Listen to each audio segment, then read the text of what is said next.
Bienvenido. La Iglesia Camino de Gracia tiene el agrado de invitarle a escuchar su programa radial, El Consejo de Dios.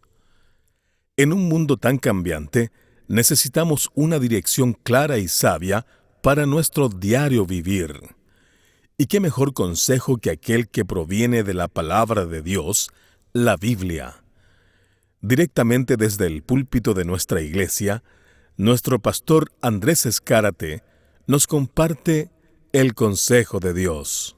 Salmo capítulo 56, verso 8, míralo después en tu casa. Y la idea es que el salmista dice: Señor, pon mis lágrimas en un lugar especial. No te olvides de mis lágrimas. No te olvides de mi dolor, no te olvides de mi gemir, no te olvides de mi clamor y de mis necesidades. Déjame decirte algo: Jehová jamás dejará para siempre tirado al justo. Nunca lo dejará, porque Él dijo: bienaventurados son los que lloran, porque ellos recibirán consolación. Pero no podemos vivir por la vida evitando las lágrimas y decir: yo no creo en ellas. Son parte fundamental en nuestra vida. Bienaventurados.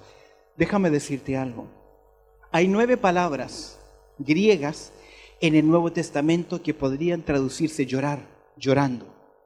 Pero el Señor Jesucristo, de estas 9 palabras, eligió la más fuerte, la más dolorosa, la más penetrante de todas. El término que usó Jesucristo acá describe la tristeza en el Nuevo Testamento, aquella tristeza que tiene que ver con una pena severa, como aquella persona cuando llora porque ha perdido para siempre un ser querido, cuando desgarra su alma, cuando derrama su corazón, cuando sabe que no hay nada más que hacer que sencillamente derramar lágrimas. Esta palabra habla de agonía interna y profunda, el dolor que destroza el corazón. Es el dolor que se ve en la cara del hombre que derrama sus lágrimas, que no tiene otra forma de comunicarla, que no tiene otra forma de expresar lo que está sintiendo por dentro que dejar rodear por sus mejillas una lágrima de dolor. El concepto bíblico del llanto o las lágrimas, escuche bien, es el de reconocer una necesidad y después presentársela al Dios de toda consolación. ¿Cómo funciona esta ley del reino? Porque ya hemos hablado de las lágrimas. ¿Qué tipo de lágrimas encontramos en las Escrituras? Lágrimas por los perdidos, lágrimas por las presiones del ministerio, lágrimas por las preocupaciones de la obra, lágrimas por las personas perdidas, lágrimas por los pecados personales. Pero ¿cómo funciona esta ley del reino en nosotros? ¿Cómo funciona este principio para que el Señor Jesucristo nos diga: bienaventurados son los que lloran? Cuando sobrellevamos alguna carga que provoca lágrimas, nuestra respuesta natural es de quejarnos, lamentarnos y poner en tela de juicio la sabiduría de Dios y su benevolencia para con nosotros, su derecho de hacer lo que Él quiera sobre nuestras vidas. Nuestro Señor Jesucristo nos dice: bienaventurados los que lloran, porque ellos recibirán consolación. ¿Cómo funciona esta ley? ¿Cómo funciona esta ley? Déjame decirte, en primer lugar, esta ley funciona cuando sacrificamos el presente por el porvenir. Y les explico. Cuando sacrificamos el presente por el porvenir. Si tú miras conmigo Lucas, allá en el capítulo 6, verso 21, hablando sobre esta misma contexto, sobre esta misma palabra de Jesús, Lucas dice así: bienaventurados los que ahora lloran, porque reiréis. Bienaventurados los que ahora lloran, porque en el futuro, dice Lucas, ustedes van a reír. Si aceptamos nuestras cruces en la vida, en el presente, a la larga llevaremos nuestras coronas en el futuro de gloria. Si yo enfrento las cosas injustas, los dolores del mundo, con una dimensión terrenal, con una dimensión de la hora, sin entender que mi vida no simplemente es el hoy, el presente, sino que hay también un futuro, estaré perdido en mi dolor, estaré perdido en mi fracaso. Hace años atrás, en una farmacia, estaba en Chile, un hombre llegó a la farmacéutica a decirle: mira, necesito estos medicamentos. Y le dio una serie de nombres, términos químicos, y la farmacéutica le dijo: ¿cómo usted conoce estos términos? Todas drogas, calmantes, antidepresivos. Y la mujer le dijo, ¿cómo es que tú sabes todos estos términos? Este hombre le dijo, es que, ¿qué quiere que haga? Es lo único que me ayuda a sobreponer la pena de la pérdida de mi hijo. Es porque el hombre simplemente vive el hoy, simplemente vive el presente, pero cuando nosotros entendemos que las penas del tiempo presente, Romanos capítulo 8, verso 18, pues tengamos por cierto que las aflicciones del tiempo presente no son comparables con la gloria venidera. Nuestra vida toma una perspectiva diferente. El hombre que se centra solo en el hoy, en el presente, en el ahora, sumerge su cabeza en su dolor y no tiene esperanza, pero el Hijo de Dios sabe que tiene una esperanza segura. Mira conmigo nuevamente Romanos 8, 18. Pues tengamos por cierto que las aflicciones del tiempo presente no son comparables con la gloria venidera que en nosotros ha de manifestarse. ¿Sabes por qué Jesucristo sufrió la cruz y el oprobio? Porque Él miró adelante, miró los resultados, miró el triunfo, te miró a ti y te miró también a mí. En la historia que el Señor Jesucristo cuenta de Lucas, capítulo 16, verso 25, sobre el rico y el pobre llamado Lázaro, es interesante lo que se le dice al rico estando ya en el lugar de tormento. Mira el capítulo 16, verso 25. Pero Abraham le dijo, hijo, acuérdate, hablando del rico, que recibiste tus bienes en tu vida y Lázaro también males, pero ahora este es consolado aquí y tú atormentado. No sé si te pones a pensar. No sé si te das cuenta que esta ley del principio del reino de Dios funciona cuando sacrificamos el presente, sufrimos el presente, aceptamos la voluntad de Dios, aceptamos la soberanía de Dios, pero confiamos en un Dios que es fiel, en un Dios que es misericordioso y que pagará con justicia nuestras vidas, porque Él no es, escúchame bien, Dios no es deudor de nadie. Amén. ¿Cómo soportamos? ¿Cómo funciona esta ley del reino en nosotros? Cuando sacrificamos el presente por el porvenir. En segundo lugar, cuando socorremos a las personas que sufren. Cuando socorremos a las personas que sufren. Cuando nos duele el pecado ajeno, las desdichas de los demás. Jesús tuvo siempre compasión por los que le rodeaban. Aquí la tristeza tiene que ver con nuestro amor por el prójimo. Cuando uno se aflige por alguien es porque usted le quiere y manifiesta amor. ¿No dijo el Señor, no dice su palabra, llorad? ¿Con quién? Con los que lloran. Sufrid con los que sufren. Ríe con los que ríen. Sobrellevad las cargas los unos de los otros. ¿Cómo funciona este principio? Cuando socorremos a las personas que están sufriendo. ¿Cuándo fue? Escúchame bien. ¿Cuándo fue la última vez que tú lloraste, derramaste lágrimas por el dolor de otra persona? Déjame decirte que si en tu vida no hay lágrimas de dolor por otras personas, no hay amor por los demás. No hay sacrificio por los demás. Mira conmigo en 2 Corintios capítulo 1, verso 3 y 4. 2 Corintios capítulo 1, verso 3 y 4. Cuando sentimos el dolor ajeno y le socorremos, nos convertimos en canales de bendición y de compasión a otras personas. En 2 Corintios capítulo 1, verso 3 y 4, Pablo dice así: bendito sea ¿quién? El Dios y Padre de nuestro Señor Jesucristo, Padre de misericordia y Dios de toda consolación, el cual ¿qué? ¿Qué dice el texto? Léalo conmigo. El cual ¿qué? Nos consuela en todas nuestras tribulaciones. ¿Para qué?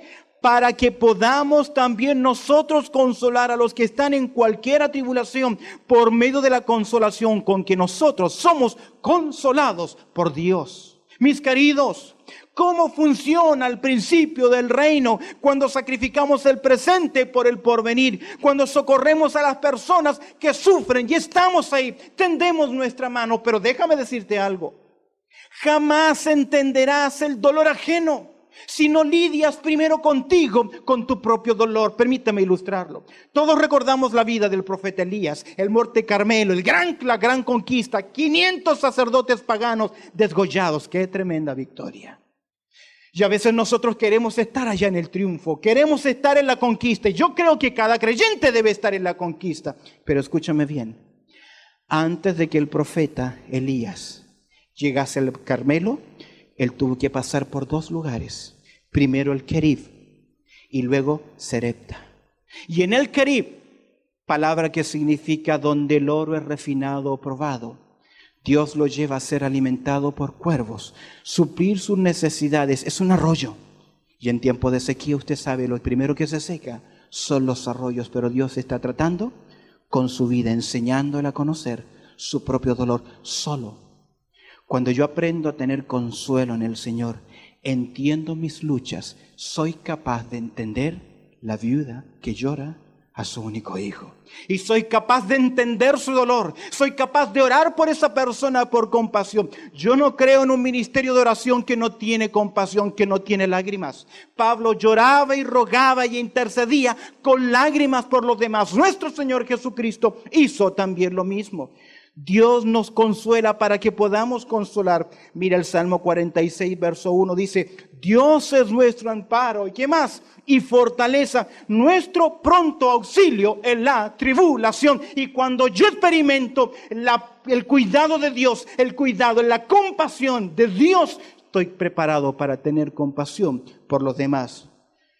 ¿Cómo está tu corazón frente a los que sufren?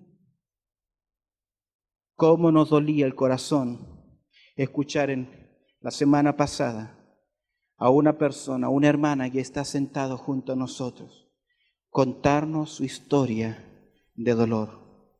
Junto a mi esposa reteníamos nuestras lágrimas. Luego que dejamos la visita y nos íbamos rumbo a casa, nuestro corazón se dolía por las lágrimas, por el dolor de los demás. Mis queridos, ¿cómo funciona este principio? Cuando sacrificamos el presente por el porvenir, cuando socorremos a las personas que sufren. Pero déjame decirte algo más. Cuando sufrimos por nuestros pecados personales. Cuando sufrimos por nuestros pecados personales. Salmo 38, verso 18 dice así: Por tanto confesaré mi maldad y me contristaré por mi pecado. Mira, segunda a los Corintios, capítulo 7, verso 10, porque la tristeza que es según Dios produce arrepentimiento para salvación, de que no hay que arrepentirse, pero la tristeza del mundo produce muerte. Joel capítulo 2, verso 12 dice así: Por eso pues ahora dice Jehová, convertíos a mí con todo vuestro corazón, con ayuno y lloro y lamento. Lágrimas. ¿Cuándo fue la última vez que derramaste lágrimas por el pecado cometido en tu vida? ¿Por tu corazón? Es lamentable que lo que hacemos en el día de hoy, echamos a un lado nuestros pecados, los olvidamos tan rápidamente y actuamos como si nunca hubiese ocurrido absolutamente nada. Me refiero cuando mentimos, cuando engañamos, cuando hablamos mal de nuestro hermano, cuando nos prestamos para la murmuración. Qué fácil cometer el pecado y lo dejamos a un lado y seguimos la vida como que nunca hubiese ocurrido nada. ¿Cuándo nos vamos a detener y vamos a decir, como dijo Jonás: yo sé que por mi culpa esta tormenta ha venido? Hace años atrás se cantaba un coro que decía: Señor, solo yo, señores, soy el que necesita oración.